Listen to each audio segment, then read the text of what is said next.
चुकी थी। पूरा परिवार बहुत ही समझदार था। सब एक दूसरे को महत्व, सम्मान और प्यार देते थे। सलोनी और आशा जी का रिश्ता सास बहू से बढ़कर माँ बेटी जैसा था। आशा जी जितना प्यार अपनी बेटी को करती उतना ही सलोनी को करती। शादी का 1 साल हो चुके थे। सलोनी बहुत खुश थी। एक ही सोसाइटी में रहने से अब दोनों सहेलियों का मिलना जुलना लगा रहता। कभी मूवी, कभी शॉपिंग, कभी किट्टी। आशा जी को इन सब बातों से कोई ऐतराज भी नहीं होता था। आशा जी ने इस बीच में महसूस किया कि सलोनी का व्यवहार कुछ बदलने लगा है। वह पहले से उदास और बात बात पर चिड़चिड़ापन उसके व्यवहार में झलकने लगा था।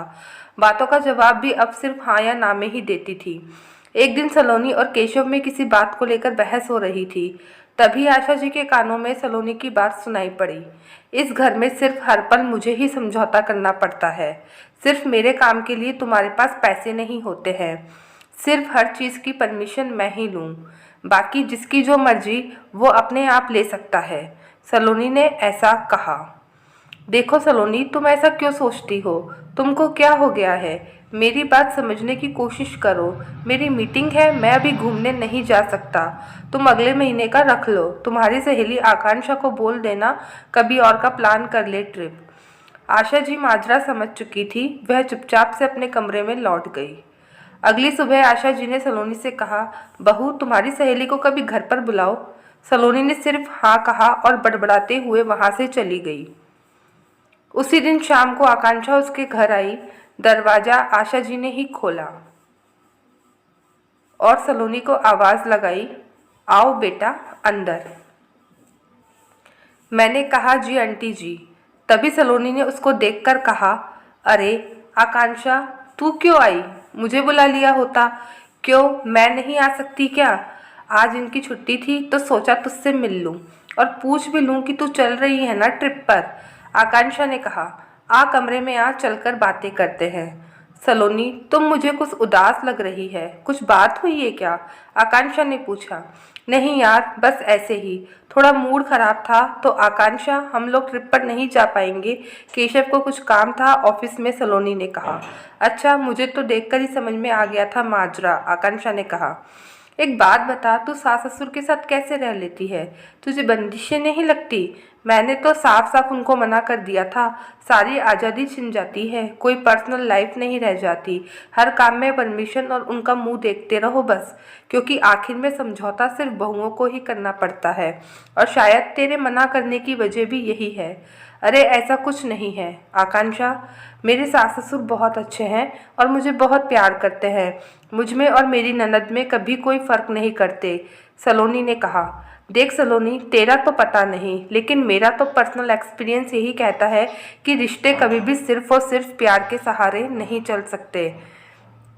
वह भी बात जब ससुराल के रिश्तों की हो तब तो बिल्कुल भी नहीं।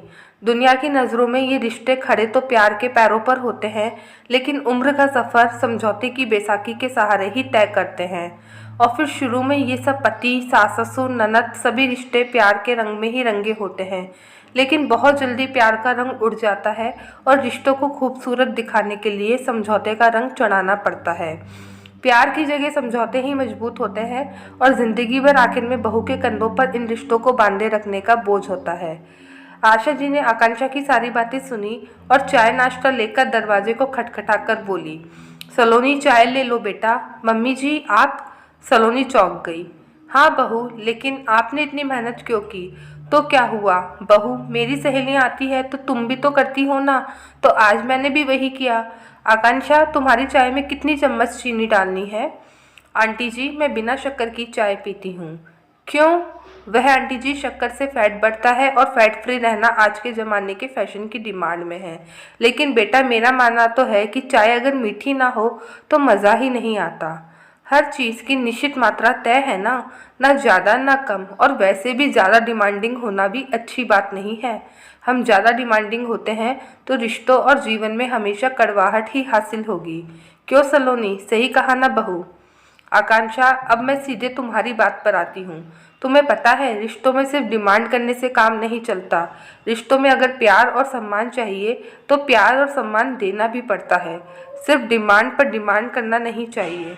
अब वह रिश्ता चाहे मायके का हो या ससुराल का हो या सास बहू का हो या फिर कोई भी हो, और क्यों हो भी क्यों ना। अभी थोड़ी देर पहले तुमने सलोनी से कहा कि ससुराल में सिर्फ बहू को समझौता करना पड़ता है, तो शायद तुम्हें ये बात नहीं पता, किसी अपने की खुशी के लिए उसको कोई बात मान लेना समझौता नहीं, सहज